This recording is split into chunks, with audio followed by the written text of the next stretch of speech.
Water. My friends Spoon, Jesse, Brandon, and I are here to learn as much as we can about it. I'm Greg. Spoon and I grew up on the East Coast, and when we moved to Colorado, we learned that water is very important. We want to know what a western river looks like, how we affect it, and in turn, how it affects us. The snow and the water in the stream will eventually become the Colorado River. If we can, we're going to follow it there. This is the story of our journey. This is a map of the Colorado River Basin. We're here at the headwaters of the Animas River. Together with Jesse and Brandon, we're going to follow the Animas and San Juan rivers for more than 400 miles in a 10,000-foot descent, from the San Juan Mountains to the Glen Canyon Dam. At the lake, we plan to outfit one of our cataracts with solar panels and an electric motor, to be the first people to travel across Powell by solar power. 4.4 billion gallons of water is estimated to flow down the Colorado River each year. Based on the average consumption of Americans, that's enough water for 30 million people. None of it reaches the ocean. Some of it doesn't reach the ocean because of natural causes, evaporation, plant and animal consumption, and groundwater infiltration, among other things. Today, most of the water doesn't reach the ocean because we use it. Me, you, and millions of others. Using water is necessary for us. Most of us need mines, oil wells, dams, factories, showers, irrigation, and recreation. These processes alone aren't the problem. The future of the Southwest is uncertain. Cities in the region are highly dependent on water in the rivers. All of the river water is already spoken for. This is a problem because the population in the region will increase, while the total amount of water in the rivers will decrease. It seems like there's a water crisis looming. Hopefully by the end of this expedition, we'll know if that's true. Yeah, super psyched. We're up here in Animas Forks, an old mining town, and we're camped out at over 11,000 feet up here. Really grateful to be out here.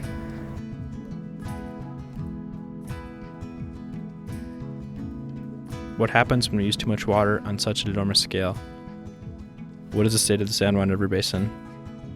What does it say about future water use in the Southwest? Spoon, Jesse, and I decided to start looking for answers where the water starts. Brandon will join us in a few days. Wood Mountain at 13,768 feet marks the start of this expedition. Now I just sleep beneath your floor, and my ghost just tries to keep you warm.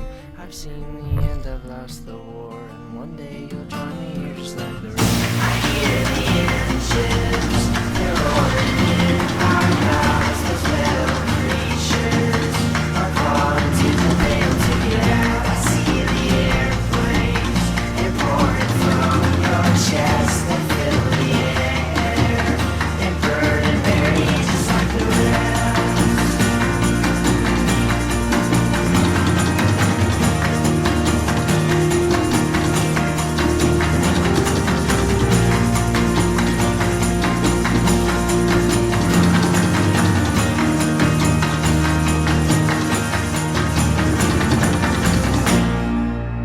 From Animas Forks, we walk 4 miles to a place called Eureka, with skis, backpacks, and camera gear.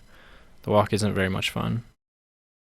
I ain't got no money, I ain't got no job, I ain't got no home, but I got these rafts my friend Jack gave us. We can float down the river all the way to the ocean, all the way to Chile. And this is my Spanish debut. Yo quiero más cerveza, mi amo escucharla. Yo quiero nadar en la río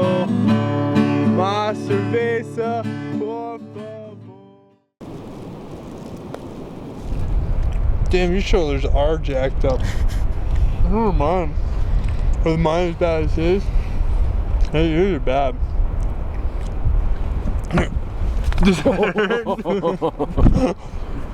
Feels good to be at 9,000 feet.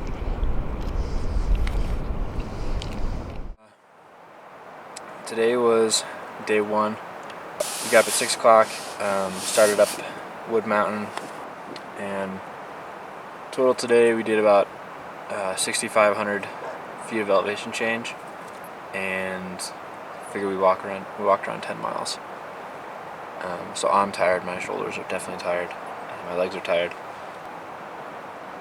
Yeah, day one, just so much has happened in one day that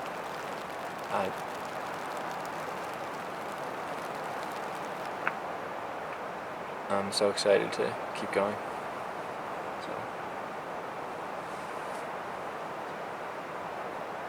In 1873, the first log cabin was built in Animas Forks. The town steadily grew, and in its best years, 450 people lived here. In the early 1900s, a combination of bad winters and declining profits caused most residents to move to Silverton or elsewhere. Like Animas Forks, Eureka was once a thriving mining town. The mill in Eureka was the town's main economic driver. In 1941, the mill was closed and the town was soon abandoned. Although Animas Forks and Eureka are now ghost towns, the environmental impact of the mines that made them remain. Groundwater naturally seeps into the mines and collects hazardous metals. When the water exits the mines, it's often unsafe to drink. Environmental protection groups work to decrease the amount of water pollution from mines, but it's difficult. The Animas River Stakeholders Group and other groups have successfully cleaned up many of the mines in the area. However, near Silverton, Cement Creek empties into the Animas. The abandoned Red and Bonita mines release hazardous amounts of arsenic, cadmium, copper, and lead into the creek. Cement Creek has always been naturally mineralized, but these mines release unnatural amounts of metals into the water, and since 2004, the water quality has worsened, meaning that the amounts of these metals in the river are increasing. This explains the loss of 3 species of trout in the Cement Creek in the last few years. We can taste the minerals in the water. The people of Silverton and Durango have been dealing with this problem since the mines were first opened in the late 1800s. The solutions are difficult and costly, but possible. Morning. What are we doing today? What are we doing? Well, sleep it in so that we can wait for the creek to rise so we can kayak it. Some carbohydrates in ya. Whiskey, won't you come and take my trouble? 'Cause I can't seem to do it on my own.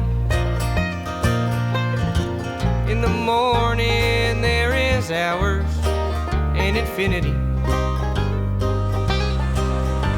And starlit evenings come to take me home.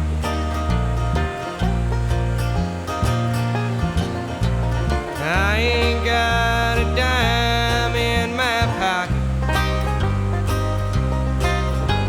I just stepped on my last cigarette. There's a bar downtown that'll give me credit. Home away from home, the way I went.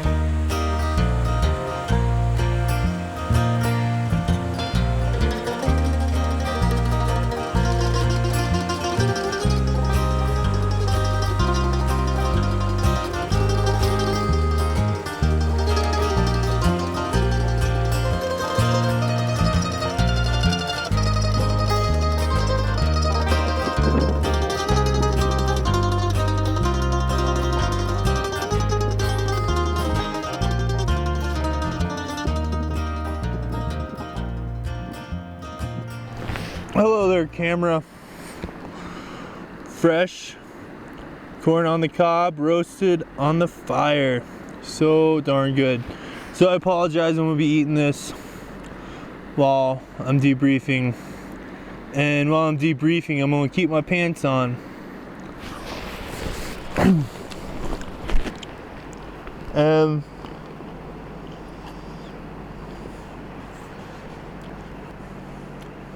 this corn is really good. We're yet again in a beautiful valley.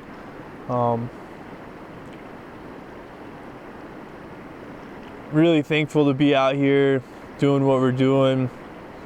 Even though I don't know what that is right now anymore. It's kind of like just the three of us hanging out, doing some stuff, skiing, backpacking. It's amazing right now. Well, I'm kind of in a rush to do check-in right now because it looks like we're about to get slammed with at least some out-of-season monsoon rains. So nonetheless, I'm going to give you a thumbs up on everything that's going on. We got corn and tamales. Shoot, man, I gotta go.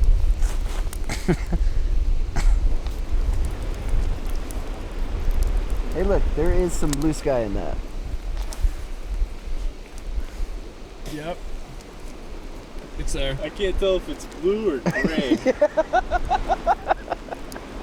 It's like, Dude, that is blue. There's definitely. Like on the ridge line, that is blue.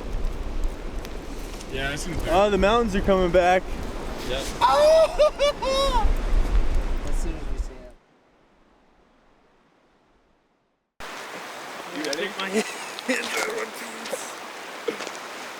So we're just waiting for Four Corners to get here with our rafts and people that are gonna row them. So we're just kind of hanging out. It's pretty quiet. Just preparing ourselves. Are you nervous at all, Greg? I'm a little nervous. Yeah. What are you nervous about? Holding onto the boat and not falling in the water. What happens if you fall into the water? I get very cold and it gets very scary. But it should be okay. It should be real fun. Spoon's rafted the next 25 miles of the river before. I haven't, and I'm nervous. The river cuts through the heart of the San Juans. Avalanches often cover the river until late spring. Freezing water, multiple Class 5 rapids, and mile-long sections of Class 4 rapids makes the upper Animas dangerous. Spoon and Jesse are better boaters than I, but even they don't feel comfortable rowing these rapids. Our friends at Four Corners Whitewater, out of Durango, will guide us through the upper. We are excited as we rig our rafts. I glance at where the river disappears into the mountains, anxious to meet what's down there.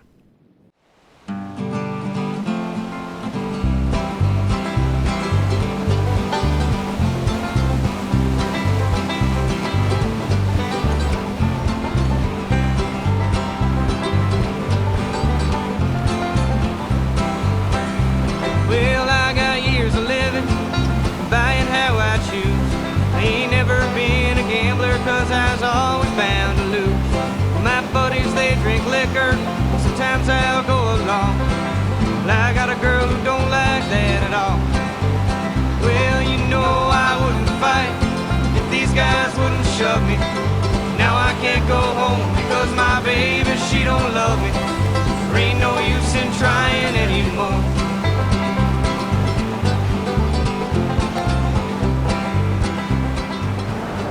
This is day 3 of the descent. Super fun. We went through 3 Class 5 rapids today. I don't know how many miles we did, but it was super fun.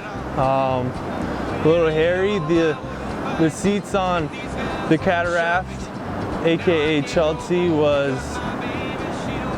they weren't optimal. They were a little sketchy, a little close to the front, and we hit a rock sideways. It was just on the tail waves of it, and hit a rock sideways. Had to throw a high side, and the boat wanted to go over, but we all climbed up to the top, pushed the tube over the rock. We were hung up on it for a minute. It was real exciting. Yeah, it still doesn't feel, I don't know, it feels like just another day, you know? I think we all really enjoy enjoy this type of atmosphere, being on the river, being outside. Lots of thanks to the river gods today. So this is Spoon signing out. Another wonderful day in the life of the current film. So, back again for another check-in.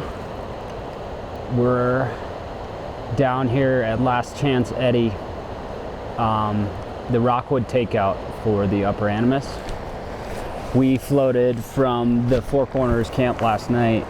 Well, not last night, but last night we stayed at the Four Corners camp and floated 12 miles today through Broken Bridge Rapid, Class 5. Took out at Tacoma. And me, Spoonie, and Greg threw our packs on. Well, we threw dry bags over our backs and hiked out along the train tracks and met the fourth member of the team. He's finally here, Brandon. So far seems like a cool dude. We'll see how Brandon takes to all of this. It's pretty much go, go, go, so the learning curve is very high, I guess. Brandon is my best friend. He's never been on a raft or in front of a camera before. He's clearly nervous. All right, so it's the first day. It's pretty uneventful. I was getting real upset for a while there. So I was waiting at the train station for a while. That's all right though, it gave me some time to myself, just kind of reflect. It was nice coming back to Durango. Got to see some nice people. I always forget how friendly people are here. It's nice to see Greg again too. I haven't seen him in a while. Glad I'm going on this trip with him. Spoon and Jazzy seem real cool too, so I think it's been a good time. Don't know what to expect though. So. Just downriver is Baker's Box. In more than one place, the river seems to disappear underground. Extreme constrictions in the channel force rafters and even kayakers to take out here. Missing this takeout could be fatal. We plan to get to Jesse's house, which is 5 miles away, sometime tonight. He lives close to the river. Four Corners said they would drop our boats off at his house. We rest for a while at Last Chance Eddie and talk about how we're going to get to Jesse's. If we were to go through the dude's property, I'd rather go around here than take a road, because there's bound to be something on the road. Even though there's a road right there. I don't know. I don't like it. Yeah. My vote is that we take the train tracks all the way to directly above your house. Okay. I personally just don't really like messing with private land, you know, especially at night. We don't know the area. There could be tons of houses down there that we wouldn't know about. It could just turn into a mess. Whereas the train tracks, it's like, okay, pull it. It's not a road, but. So we've got to postpone our departure so I can make coffee. How do you feel about that, Greg? I'm stupid. You're stupid. That shit is bright. No. Yeah. Nah, I can't even see anything.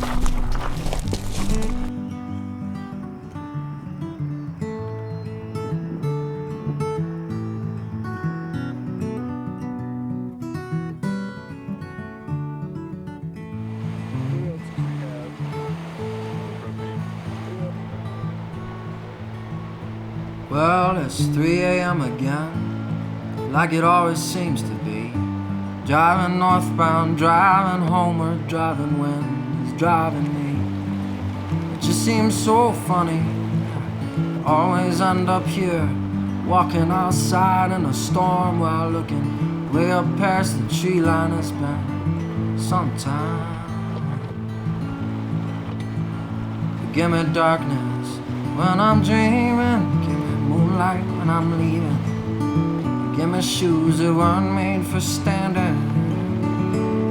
Give me tree line, give me big sky. Give me snowbound, give me rain clouds. Give me a bedtime, just sometime. Now you're talking in my room, but there ain't nobody here. 'Cause I've been driving like a trucker, I've been wearing through the gears, been training like a soldier, I've been burning through this sorrow. The only talking lately is a background radio. It's comfy. What do you think you're after so far? I mean, this is pretty sweet. I crashed the boat already. For like 2 minutes. No, like... Then I lost my privileges.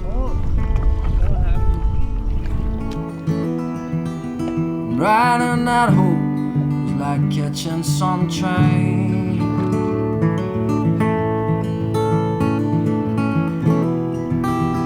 Now I just walk, well I don't mind the rain.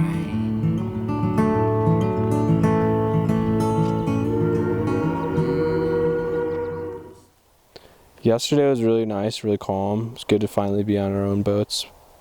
Just the four of us, and sunny all day, no shade. And then Spoon got naked and they were on a boat together. And then Jesse got naked, was playing banjo on my boat. But it was good. There was a little tension in the morning, packing. I felt like Spoon and Jesse had some issues with being boat captains or whatever. So I talked to Spoonie about it, say, hey, listen, like, that's not your boat, that's not his boat, these are our boats.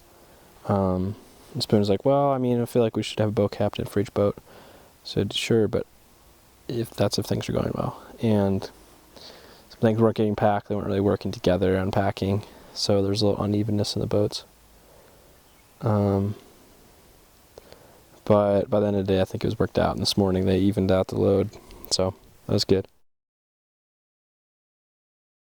We camped just outside Durango. The town is lit up and the sky glows orange. Our friends and beds are over there, but we stay near the rafts. 130 years ago, only 2,000 people lived here. Today, 17,000 people live in Durango. This growth is common in the Southwest. In 1900, the population of Las Vegas was 25. Today, more than 500,000 people live within the city limits alone. Los Angeles, 1,600 in 1850, 3.8 million today. In total, around 38 million people rely on the water from the Colorado River, and on average, each of these people uses 143 gallons of water per day. Of course, some of this water use is necessary. Spoon, Jesse, Brandon, and I all eat food, flush toilets, wash clothes, dishes, and occasionally we shower. Nearly everything we make, buy, or use requires some amount of water, but there are things we can do to lessen the amount of water that we use. Seeing that 38 million people each use around 143 gallons of water a day, it's easy to see why the Colorado dries up before it reaches the Sea of Cortez. In general, we take the water out of the river, but we don't put it back. As the Southwest continues to grow, where will we get more water? The ocean? Conservation? Limits on population? Pipelines from water-rich regions? There are no simple or easy answers. So far, we've seen only a few straws pulling water from the river, and no dams to divert or store the water. We think of other things, knowing that sometime soon, we'll have to deal directly with the effects of our water consumption in the form of dams.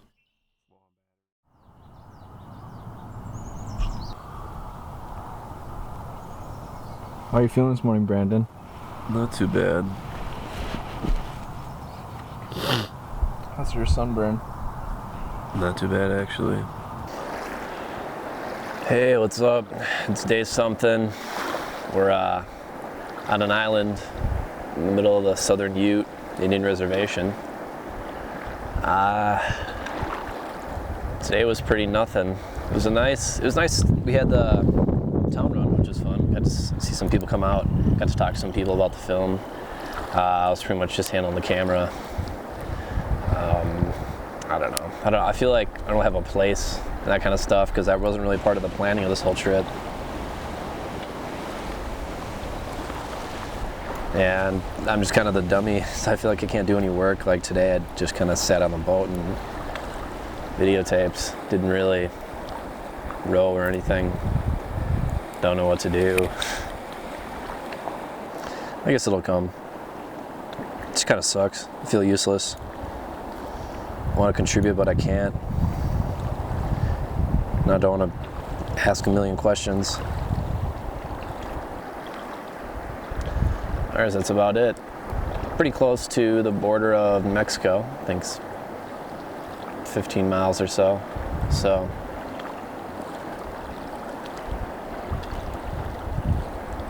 yeah. See how the rest goes. Journey is still young. For the second night in a row, we camped illegally on private land. This time we picked an island that isn't near any houses or roads. There aren't any other options because we don't know anyone that lives with land nearby, and there isn't public land that allows camping. We don't worry much. A friend of Jesse's invited us to stay at his house the next night. We gladly accepted and offered to help out with anything around the property. He asked us to help move a neighbor's old playhouse onto a platform. Of course we said yes. We stayed at Brent Eaton's house last night, and yeah, I played with the chickens, jumped on the trampoline. The big memory from yesterday will definitely be building the playhouse. There were so many things so wrong with it. It was awful. Real sketchy, like sketchiest thing possibly so far. Well, first off, there was like this old ratty playground set that his neighbor up here had, and he wanted to put it up on this platform that he built on a tree. This is ridiculous. See what you think about that. It was definitely a class 5 project. Brandon, don't you want to come out here with us? I'll just hang on ground. What? I'll just hang on ground. That's nice. I'm good here. I don't even know. I think it's better in theory than it is in Reality. practicality. We loaded up in his truck, looking like if one of those ratchet straps broke, all hell would break loose. Just gonna throw it out there. I don't have health insurance. It was just a mess. So I told the guys, like, please don't get hurt doing this. Like, say no before you get hurt. There were moments where if some of the strapping, the rigging holding the playhouse is probably 10 feet off the ground. If some of that would have broke, it would have been game over for one of us, maybe more. I just wanted to go hide on the boat and hope that Britt wasn't gonna ask me for any more help.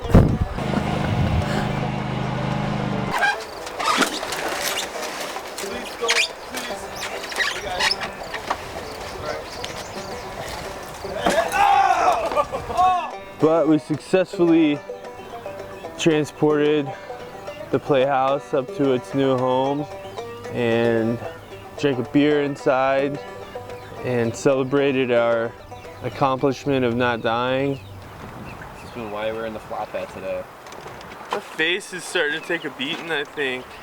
I was looking in the mirror and cheeks are super red, and I think I need to give my face a little bit of a break. Yeah.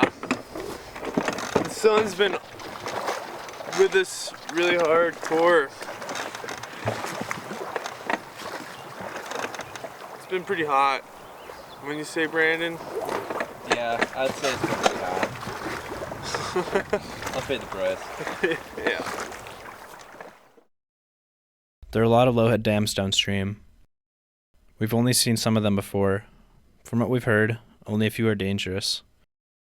Thankfully, today with high water, we can carefully float through these dams. Coming up to a dam, I get nervous. There's a horizon line and the pour-over is hidden. Spoon and Jesse run them first and signal directions back to Brandon and I. Lowhead dams are most often built for irrigation.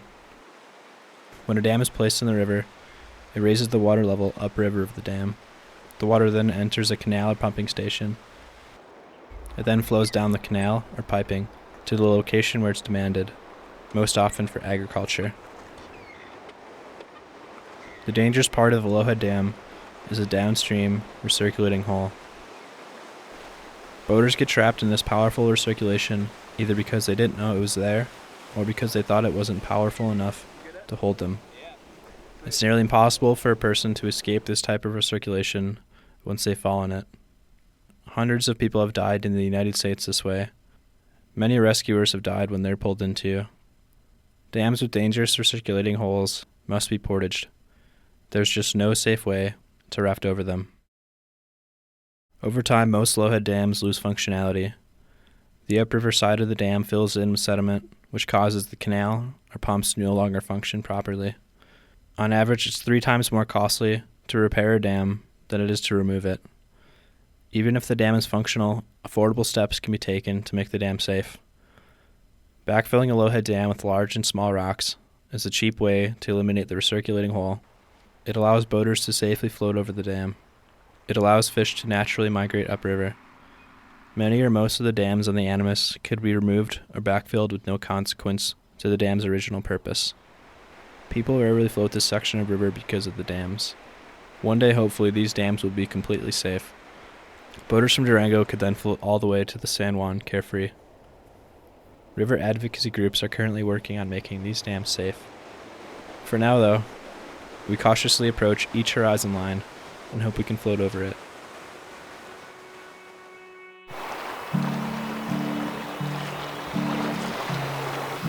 Just keep fucking shit up.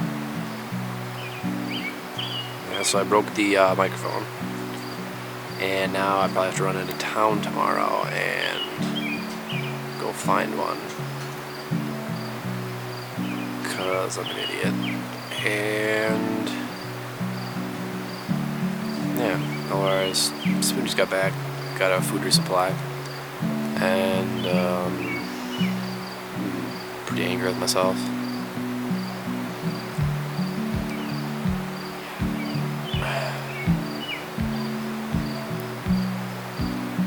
No fucking use on this trip.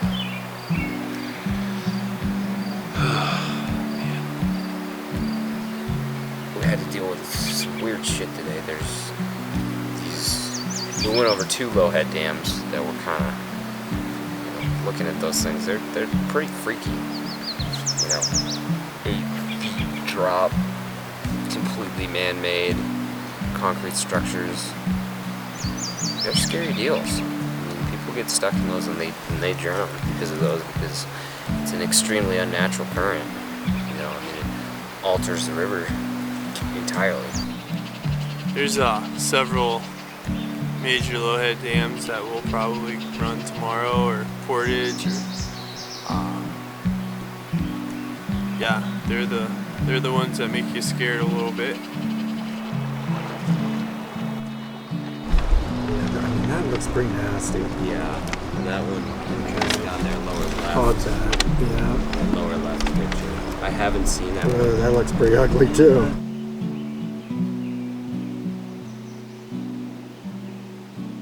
Our friend Kent Ford joined us last night. He paddled all 30 miles from Durango to here in one day. He has paddled more than 330 rivers in 27 countries. We're honored that he's chosen to float and portage with us today.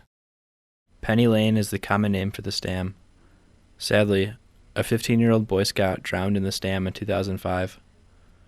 We talk about lining our boats down the left side of the dam, but decide it's too dangerous. We don't want to get near the pour-over. Spoon goes to look for someone with a truck to help us out. Yeah, so walked up, saw a sign that said there was a construction company, and I figured construction workers like to work and like to make money. First I tried to offer him some beer, and he's like, oh, it's like, I got 20 bucks I could throw you, and he's like, oh yeah man, I'll help you out. he's like, I just gotta finish something up, man, and I'll be right there. All right, man. That's my redneck voice. Spoonie, you don't need to imitate a redneck. This wind's fucking brutal. What did you sign up for? What did you sign up for? It's just an Brandon? expression. I signed up for an experience. Is this an experience that you always wanted? I'm sure I'll think so afterwards. What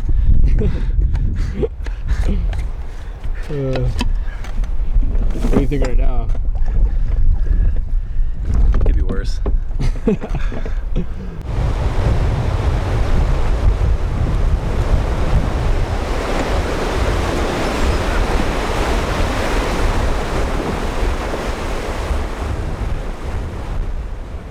we've successfully completed the Animus.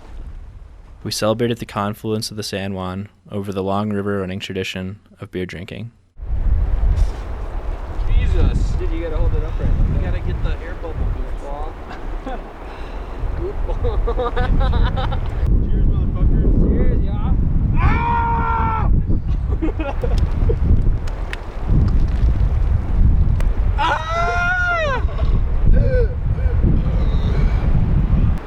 Yeah, baby!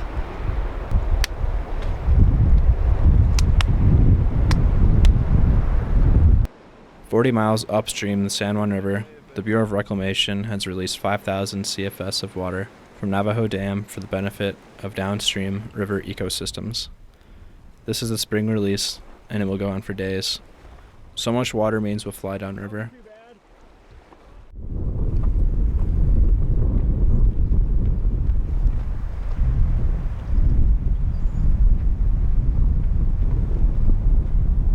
Somebody had the bright idea to put a river-wide, absolutely disgusting looking dam that we really don't want to put our rafts through. It's gnarly looking. So we're about to buckle down and de-rig about 2,000 pounds worth of gear and boats.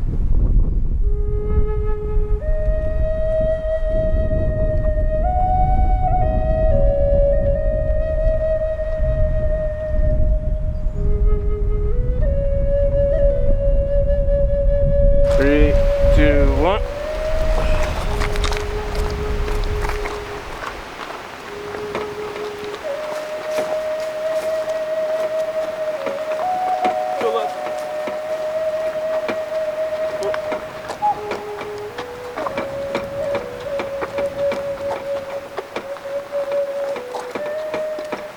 And stop. 3, 2, 1.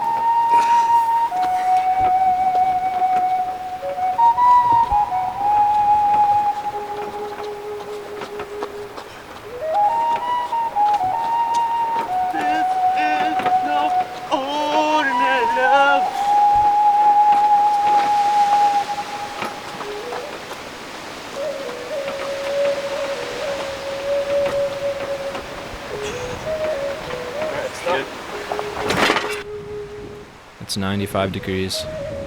3 hours later, we're back on the boats.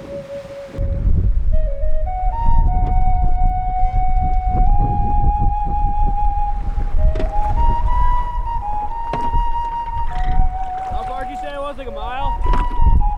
Mile or two?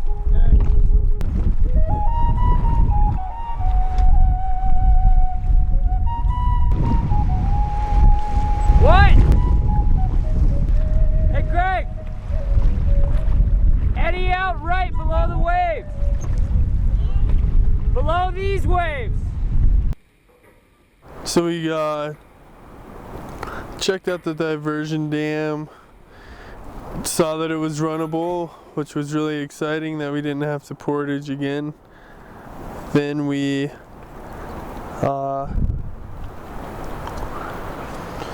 got back to our boats, decided to push through. We picked our line, we decided we'd all stay center right-ish, and as we come around the bend to get to the diversion dam, these like crazy winds pick up.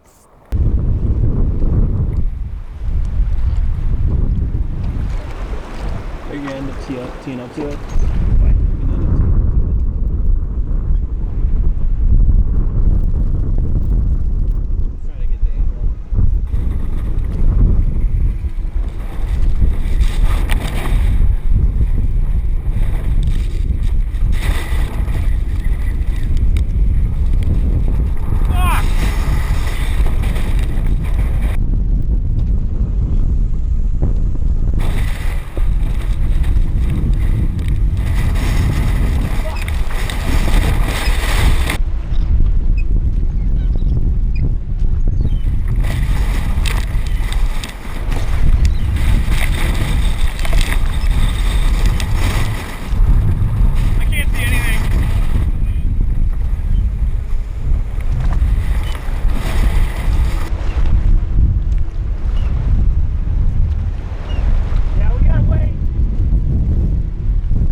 crazy girl, she called the storm that spilled the world. We're moving on.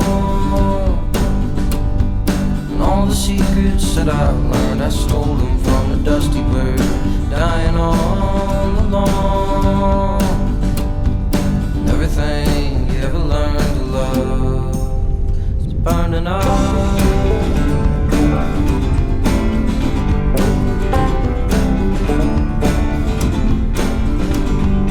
All your dreams are trailing off. You tip your head to the dark. We're moving on.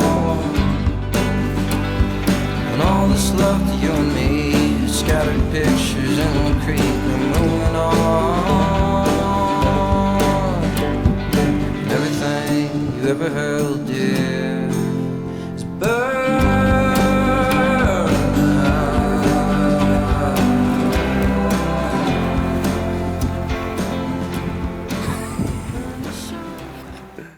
What a day. Man, there's a beautiful sunset right now. I just got to watch the playback footage of Brandon flipping the first time in the eddy. It's pretty goddamn funny. Yeah! Get to shore, Brandon! Swimming!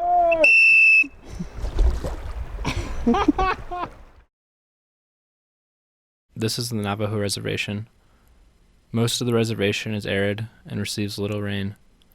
Besides groundwater, there are only a few major surface water sources in the region: the Little Colorado River, the Colorado River, and the San Juan River.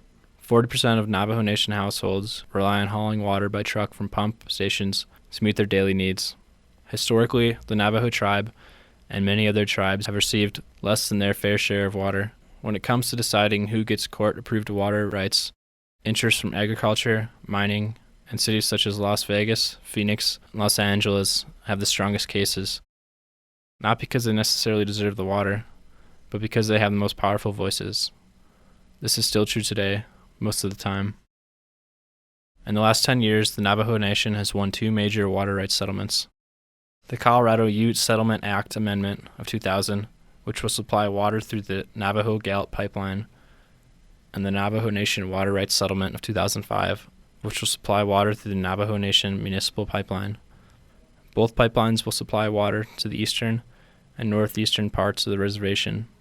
Together, the estimated cost of constructing these pipelines is more than $1 billion. The last dam we portaged will soon be the diversion for the Navajo Gallup Pipeline. An estimated 10 billion gallons of water will be taken out at the dam.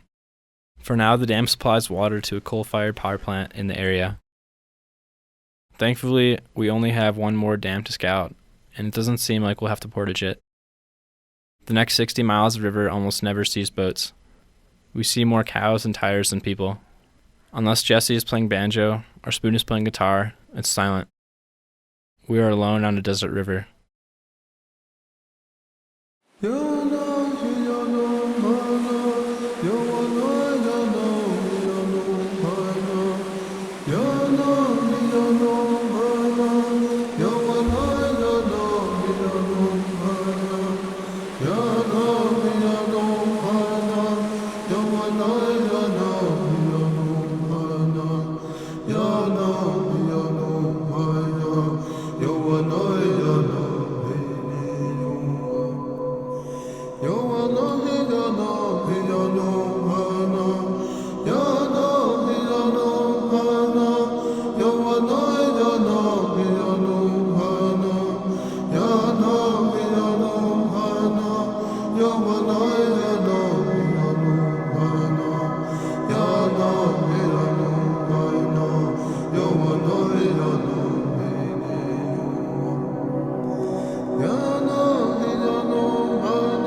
To say this is an expedition is pushing that word to kind of a new, maybe modern meaning. You know, I'm still not entirely convinced it's an expedition. It goes back and forth whether it feels that way or not. I mean, no one else is doing it. Does that mean it's an expedition? Like, that's hard. It's not easy doing this. But it'd be easier if there was no one around. So, you would have to portage if there was no one here. We'd have to deal with permits and private land and cars in the river and barbed wire fences and steel I-beams in the river. And you can't, at least in this day and age, live off the fat of the land anymore. And there used to be wild animals roaming around this land. Now there's just cows. You know, there's trash in the rivers. It sucks. There's oil rigs everywhere. This one's like 100 feet off the river. It's a shame.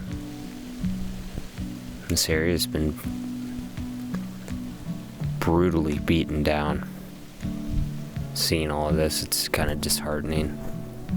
When you do trips like this, you really hope that you can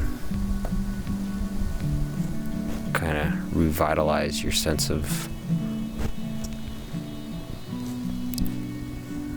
you know, respect for wild places. But seeing what we've had to see, it's kind of the opposite. It's kind of a shitty feeling, almost.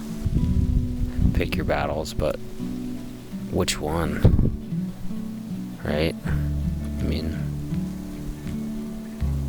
there's so many issues with the way that these waterways are treated. Out here in the desert where everything, it's a pretty hostile environment, but it got that much more hostile because about 90% of this stuff probably isn't supposed to be here. These trees, these tammies here, you can just see that they absolutely overrun the bankside. The river's right over there. And Spoon was reading today that they introduced Russian olives as to protect from erosion. And well, I bet they're looking back at that idea thinking that that was dumb. Probably the same people that were thinking that if you put old abandoned cars on your bank, it'll hold the bank in too. That was dumb.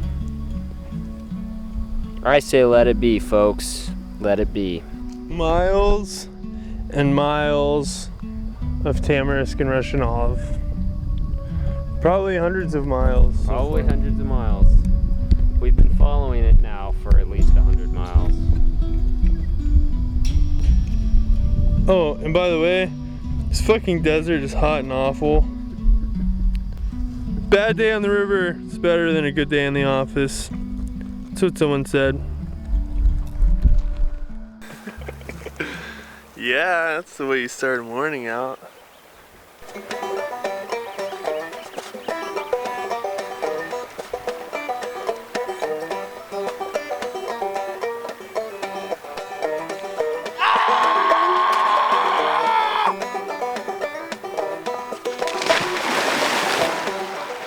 We found a new camp spot. We'll go down maybe like a mile downriver tomorrow that has road access, and it's like maybe a mile to Wild Rivers. Yeah, we'll be able to get our batteries up there easily and charge them up, and clean the groover.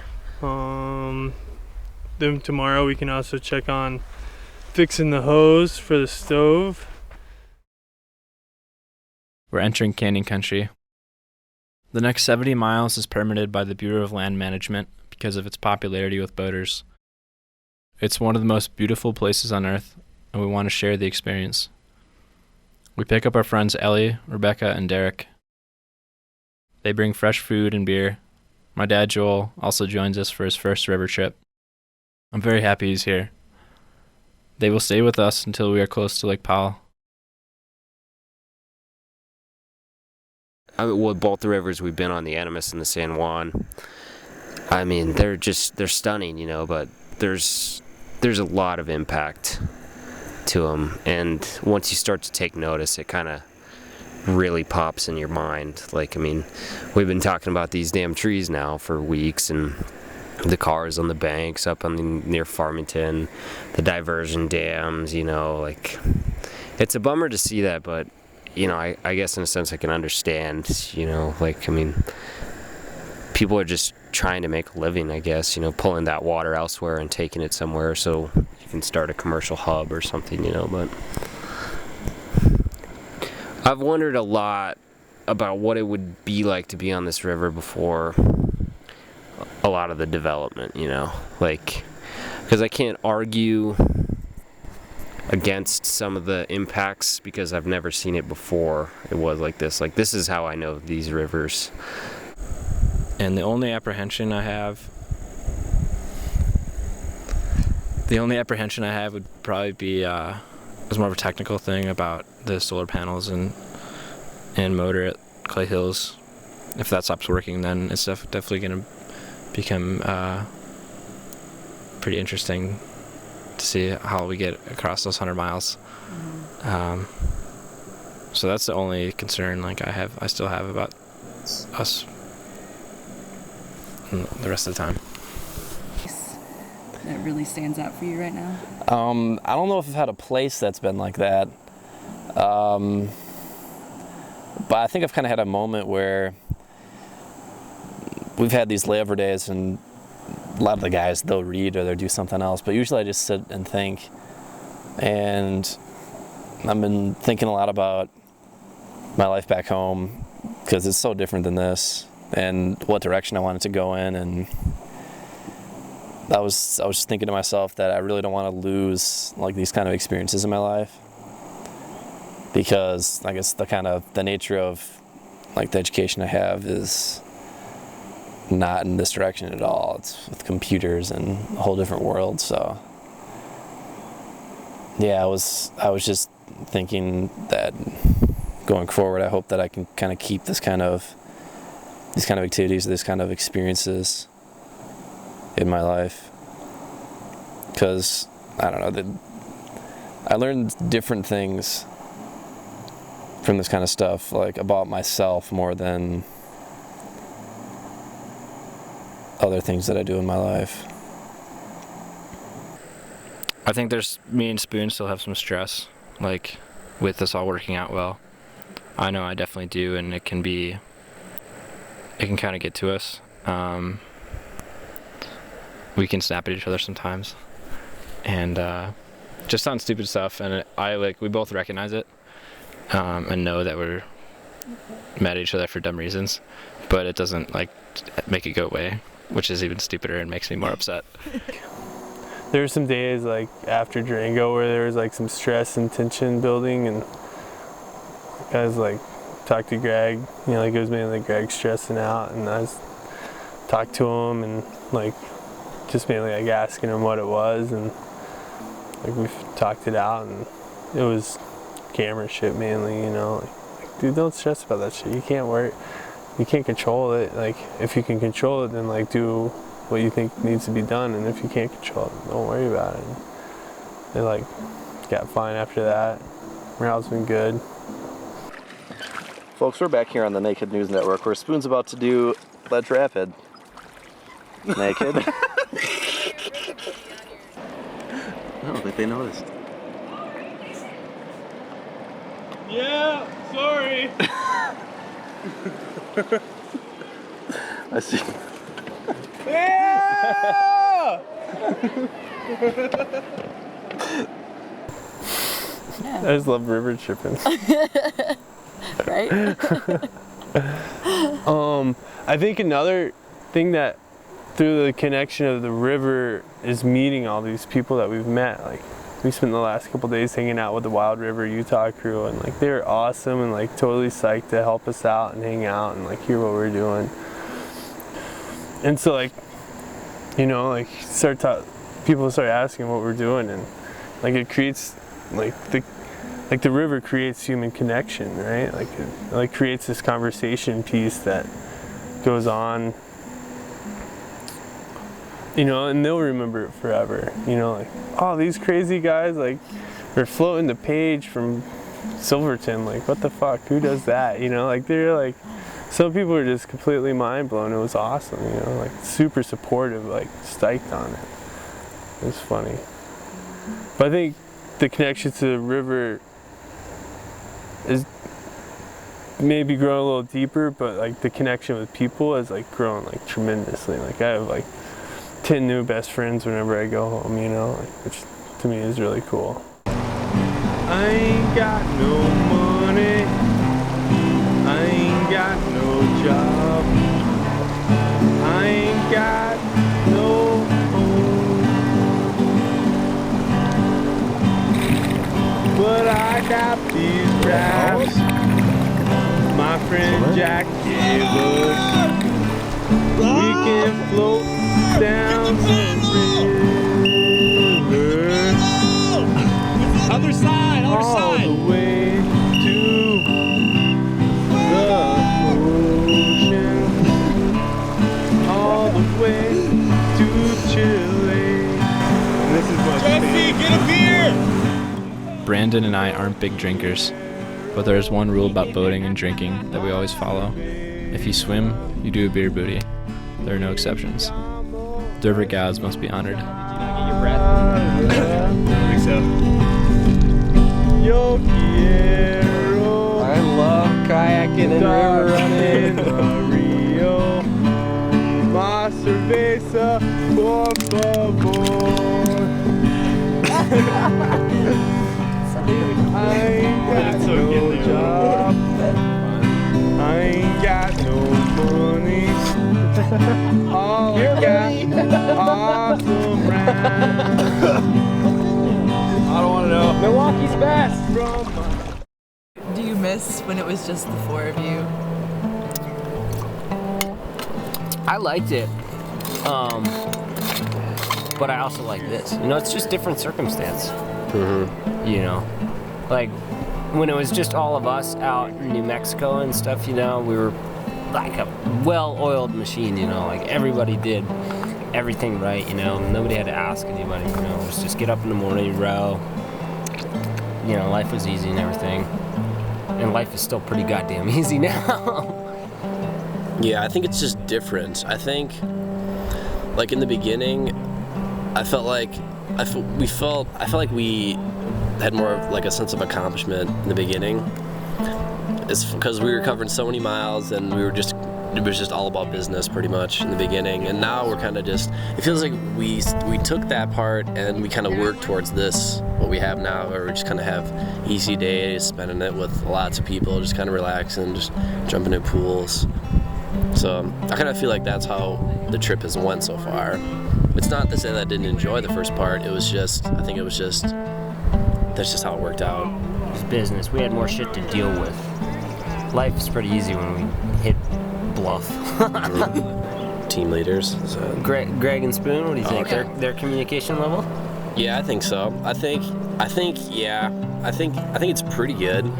I think that I'm sure each one has like their issues or their gripes about the other, but at least they'll talk about it. Like I'll hear Greg talk about something and then he'll say, "Oh, I talked to Spoon about it yesterday." And I was like, "Okay, that's good. That's someone you need to talk to about it." So yeah, I think it's good.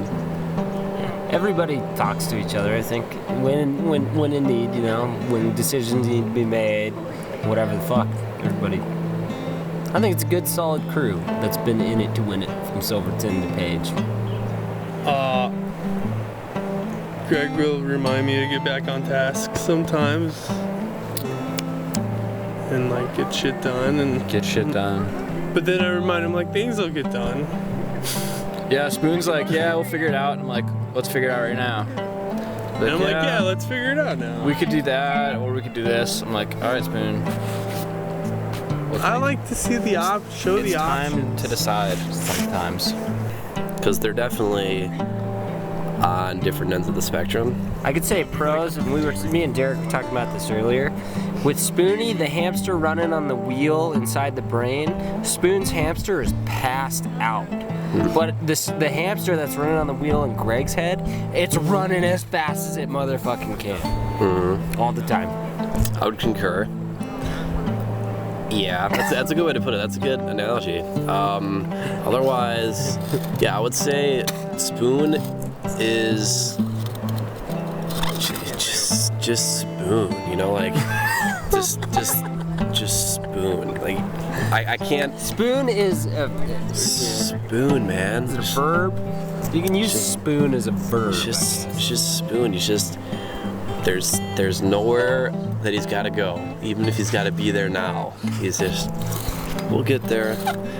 Just want the whole world to know that I am endorsing Herman Cain for president in the United States of America. Do you know about the Class 5 coup? Let's see under your skirt, Greg. Hola. God. I'm so sexy. Make a scene where I sound smart, Greg. It's tanning my cheeks. Is that a word? Practicality. There's still good shit inside. I won't throw this drumstick in your face. Do I have a booger? I hope so. Do I have a booger? Oh man, God. My hair is looking fucking real good right now. Yeah, do I look drunk and high right now? Get your dinner plates ready, bitches. My mom's gonna be so proud that I have my own chapter. Ladies, I bet you wish you had smell-o-vision now. Oh shit, it wasn't recording. We had a total of like 3.5 miles today, which took a lot longer than expected because we're on flat water and there is a very slow moving current and we're pretty much just dodging sand. Why do you have sand all over you? Because I'm sleeping. Does that usually happen when you sleep? If you sleep in the sand.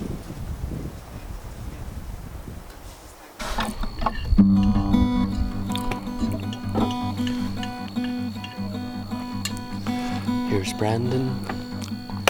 It's just Brandon. His name's Brandon. He's eating his food. Oh, wait. He's done with his food. But it's just Brandon. I forgot his name. Oh, yes, it's Brandon.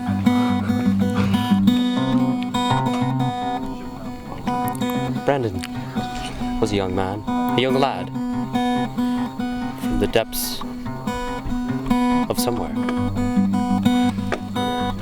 And he knows what his name is. What is it? Brandon is his name.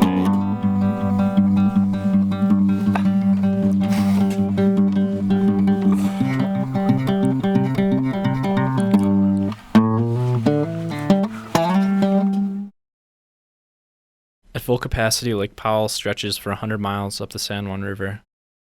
It once went from Grand Gulch to Page, Arizona. As the river water entered the reservoir, the current slowed.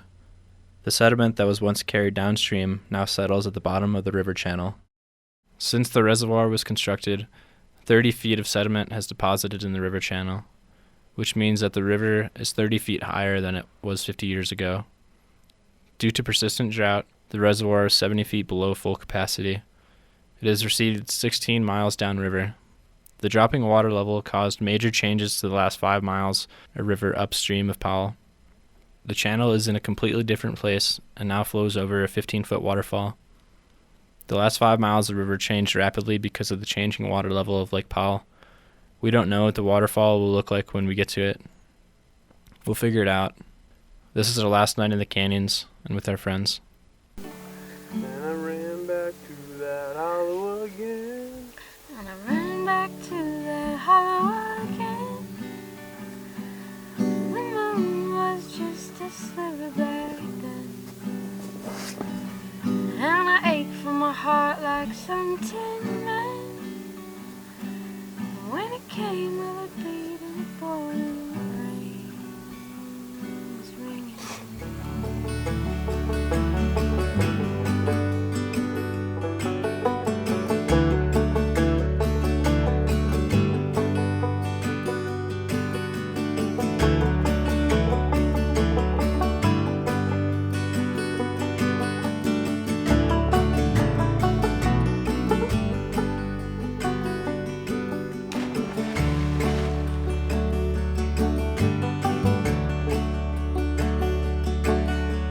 Ring like silver, ring like gold. Ring out those ghosts on the Ohio. Ring like clear day wedding bells. But with the belly of the beast or the sword that fell, we'll never tell.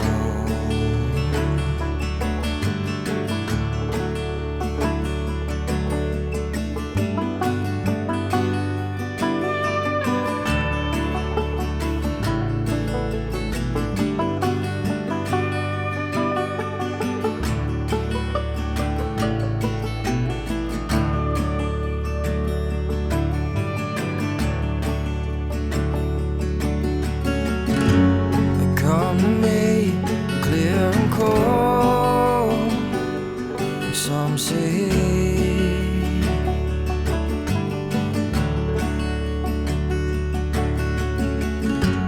what's the world spinning ways, night machine. This is a takeout for all boaters.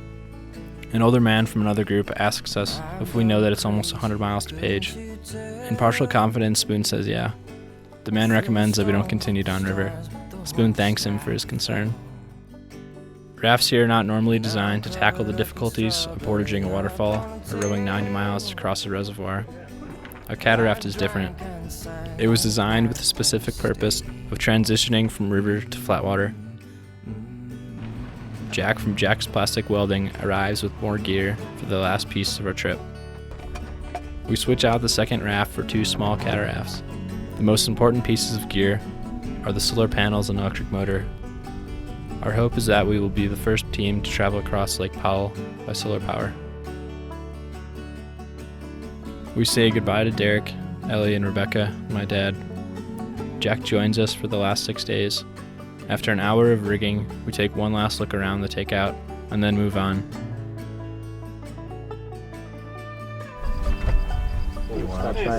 I got a question. No. Does anybody want a cold beer? I want a cold beer. Is You it want a time cold for beer? cold beer or is it too early? Do everything.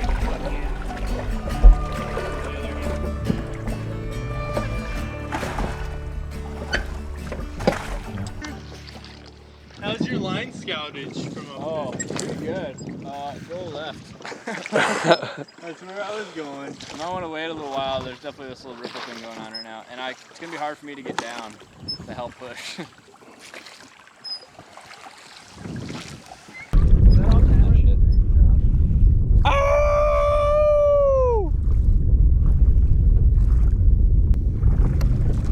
Spoonie, when I do this, does it look like they're creaking at all? Not at all. Fuck yeah. Like, he didn't even know what you were doing down there. No. They're not even, those cams help so much. They kind of look... Fucking awesome. Okay. Fair enough.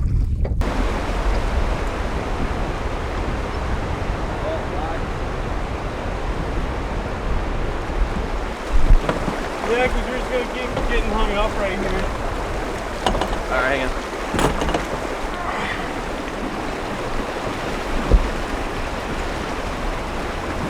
Get in, Spoon.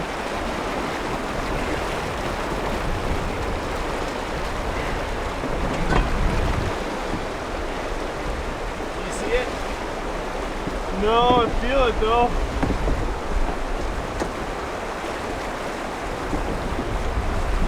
think left side or?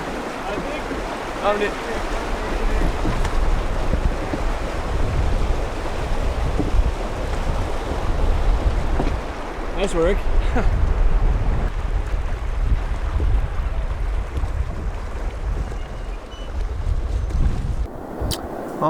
Yeah, so it's fucking awesome, man. Best day ever. I'm happy to lose all our friends and excited to pick up a new one. More ice cream! Chocolate chunk and vanilla bean.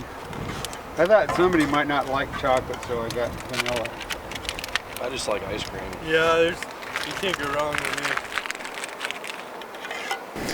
But no, it feels good to be back out here. We're out of the canyon, out of the Cedar Mesa Sandstone.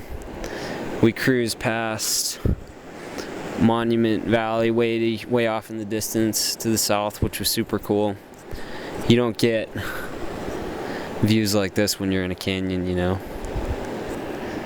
Tomorrow we'll get to deal with the waterfall that's formed because of Lake Powell. Maybe 1 in 1,000 go past Clay Hills nowadays. I'm not sure exactly, but there's nothing down here. And there's no going back at this point.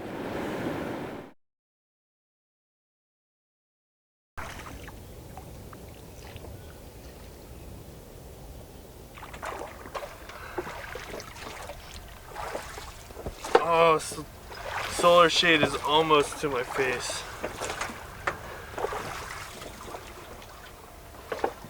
We listen for the faint rumble of the falls.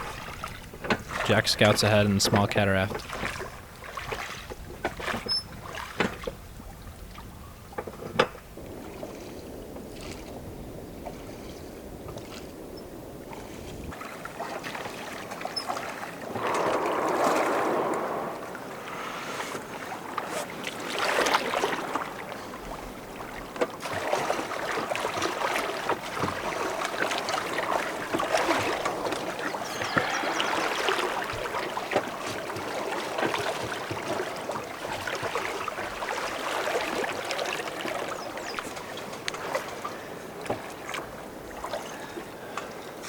Thanks for the help.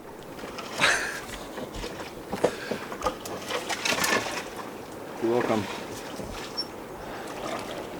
Looks like he's taking shit off his boat. Is that enough? Yep.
Let's rest it for a second.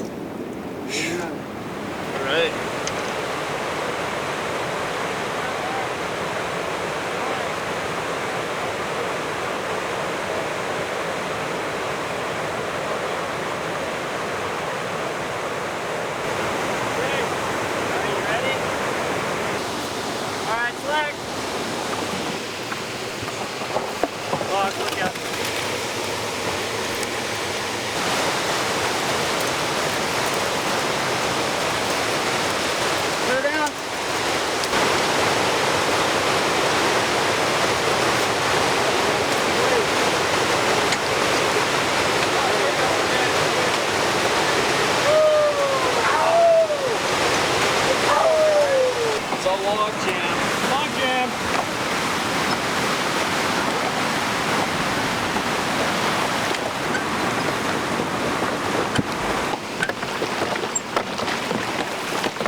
2 hours later, we're back on the river.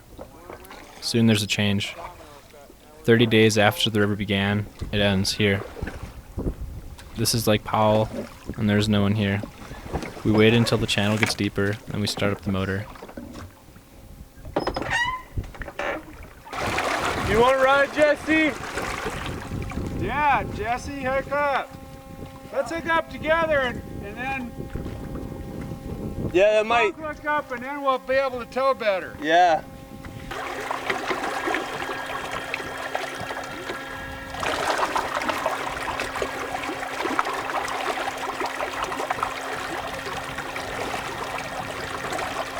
That's way better. How many watts are you using? 113. So we can do up to 600 without drawing off the batteries. Alright.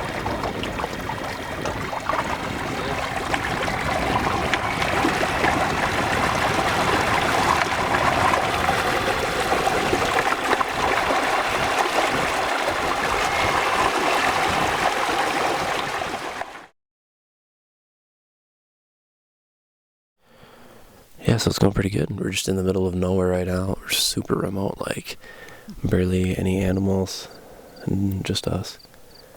And, we did some sweet like cliff jumps today. We did some rock climbing over the water. So if we fell, we just fell into the water. Real fun. And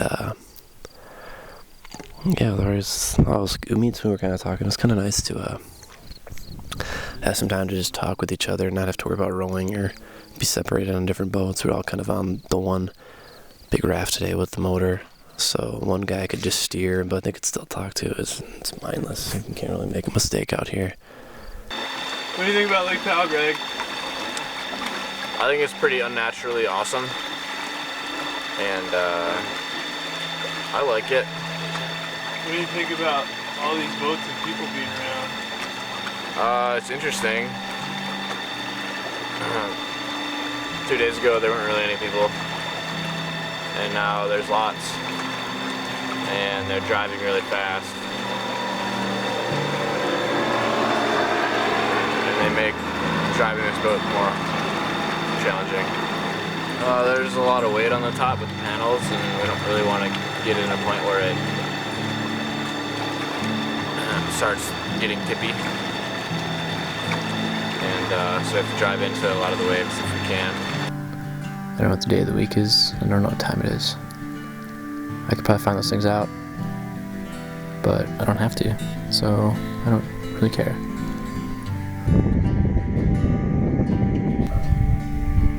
We're in Lake Powell. It used to be a river. It used to be the Colorado. I'm sure it was a very, very mighty river. I can't say that I know that personally. I would only imagine. I never saw it before it was this. I feel it's about time. I've been out here a long time. This lake's pretty sweet though. I mean, it's a disaster and it fucks up with the environment real bad, but it's pretty cool for entertainment's sake. Yeah, it's just been crazy seeing tons of boats out here, tons of people driving around, loud music playing from their boats. Yeah, it's been weird. We got pushed 25 miles the next 2 days to be on schedule. I think it's possible. I think it's real big. Probably up real early, long days of not doing anything.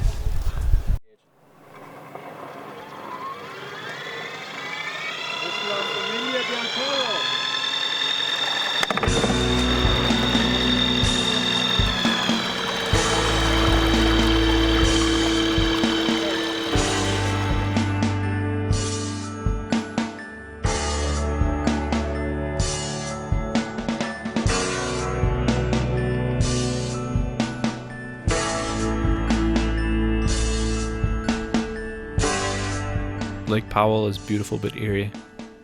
It's difficult to tell how deep the water really is. In one spot, the water is 5 feet deep, but a body's length away, it might be 250 feet. With the indirect morning light, we go slow, at 300 watts, around 2 miles an hour. Measuring speed isn't about miles per hour, it's about how many watts we can sustain. The electricity flows from the panels through the batteries to the motor. When the panels take in more energy than the motor uses, the energy is stored in the batteries.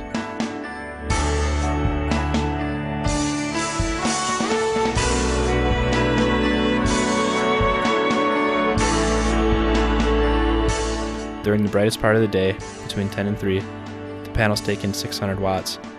When the wind is calm, we go 3 to 4 miles an hour. 8 miles an hour is the fastest the raft can go. The eastern part of the lake is deserted. The closer to the dam we get, the more people there are. Concerned power boaters approach us more than once to see if we need a map, a tow, or food. To them it might seem like we aren't moving, that we are nearly naked and confused, possibly lost. To them we miss the Clay Hills takeout on accident. Distressed rafters looking for the next rapid. We tell them what we're doing and that we're fine. Tomorrow hopefully we'll reach the Glen Canyon Dam.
Our eyes are open at first light to make the final push to the dam.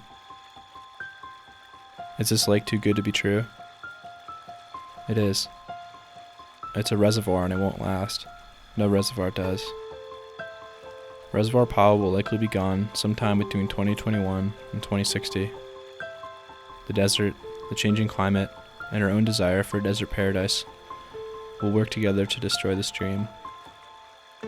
The dream that absolute control over our most basic resource is beneficial to human progress. The San Juan River Basin is no exception. The 400 miles of river behind us is polluted, dammed, and diverted. We need some dams. They provide us with security from droughts and a means to transport desperately needed water for basic needs. We don't need other dams. In the race for progress, we build many dams with the reasoning that we need more electricity or water. More is not what we need. Is there a water crisis in the Southwest? How could there be? We still have green golf courses in the desert. Yet every drop of water that flows down the Animas and San Juan will be used up before it reaches the ocean. Not one drop of this 4.5 trillion gallon reservoir will reach the ocean. I think about how we are the first people to travel across Powell by solar power. There is hope and progress in the Southwest. Dam removal is a growing practice. Water conservation education and practices are improving. In-stream flow rates to maintain aquatic ecosystems are increasing. The Department of Interior recently published research on future water problems in the Southwest. The annual average rainfall in the basin will decrease by 9% by 2060, while the population will increase by 20%. The research isn't positive, but at least it has sparked real and positive discussion about changing major historic water law to better reflect how water actually flows through the basin. Major changes to our policies and rivers are coming.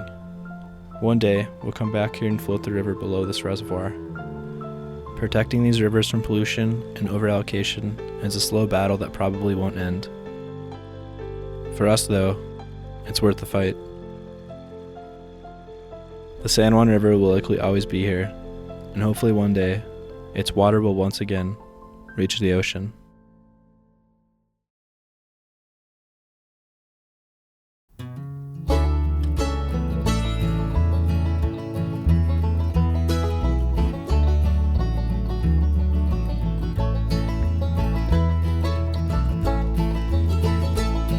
I went down to the devil gonna sell my soul. Gonna come back home, my little love, with my pockets full of silver and gold. Well, you're out of luck, said the devil, I got no silver and gold. The policeman, he come and take up all my land, and he left me in a hole. And I'm on my own, no place to call my home. Ain't no pretty gal gonna waste her time on me. When I give you 20 women, pretty gals for your soul, they'll love you sweet all the good days of the week.